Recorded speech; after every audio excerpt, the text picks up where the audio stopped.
हाय, तो ये है chapter ratio and proportion. This is 13 chapter in the book. तो हम रेशियो प्रोपोर्शन में समझेंगे। तो रेशियो प्रोपोर्शन हमने पिछली क्लासेस में भी किया हुआ है और ये रेशियो प्रोपोर्शन ग्रेड 6 का है। तो इस रेशियो और प्रोपोर्शन में हमें पता चलता है कि व्हाट इज़ रेशियो। पहले हम कवर करेंगे व्हाट इज़ रेशियो। तो रेशियो क्या है? रेशियो होता है जब हम सेम यूनिट्स वाली क्वांटिटीज़ को आपस में कंपेयर करते हैं। ठीक है, जैसे सपोज़ आपका वेट है 150 kg और आपके सिस्टर का वेट है 75 kg। तो आप दोनों का रेशियो कंपेयर करेंगे क्योंकि दोनों केजी में है, तो आपका वेट 2 टाइम्स है अपनी सिस्टर से। तो दैट इज़ 2:1।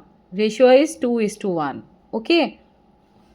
हाँ, अगर हम उसको 150 माइनस 75 करके देखते हैं और ये बोलते हैं कि हम 75 किलोग्राम ज़्यादा हैं अपनी सिस्टर से, तो वो होता है ratio by difference, comparison bye difference.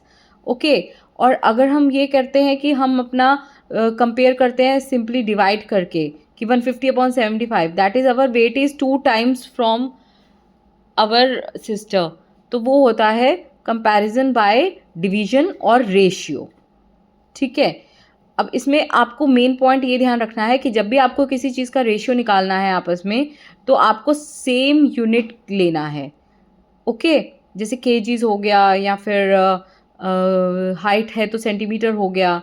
जैसे इस बुक में सेंटीमीटर हाइट दे रखा है, तो दोनों सेंटीमीटर में है और मैंने आपको एग्जांपल दिया है केजीज में। ओके। अब आपके पास एक टास्क ये है कि आप अपने क्लास में number of girls is to number of boys का रेशियो निकालेंगे। ठीक है। नाउ अब और भी आप अपनी मम्मा के साथ डिस्कस करके रेशियो को और अच्छे से समझ सकते हैं। किचन में मम्मा रेशियो में ही काम करती हैं। अगर मम्मा चाय बना रही हैं 2 कप, तो उसमें 1 कप पानी डालती हैं, तो कितने कप पानी में कितना कप चाय बनता है, तो वो 2:1 करके उसका रेशियो निकलता है। ठीक है। तो आप उसको और मम्मा के साथ डिस्कस करके डिटेल में जाइए, फिर मम्मा भी खुश हो जाएंगी कि देखो बच्चे को कितने अच्छे से रेशियो समझ में आ गया है। ठीक है। चलो, और कुछ पॉइंट्स अब हमने जैसे बात की है, अब हम डिस्कस करते हैं। Some important points to be noted in the ratio are कि दो क्वांटिटीज़ को तभी हम कंपेयर करते हैं जब वो सेम यूनिट में होती हैं। ओके।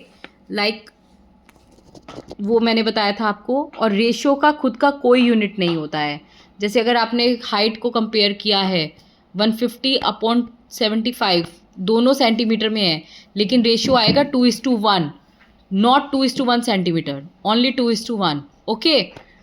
तो अगर हमें इक्वलेंट रेशियोज निकालना है तो हम उसको मल्टीप्लाई करते हैं by the same number, numerator और डिनोमिनेटर को। जैसे आपको इसमें दिखाई दे रहा है 2:3 को अगर हम ऊपर नीचे 2 से मल्टीप्लाई करेंगे तो 4:6 आएगा। वो इक्वलेंट है रेशियो 2:3 के, क्योंकि हमने सेम नंबर से मल्टीप्लाई किया है रेशियो को।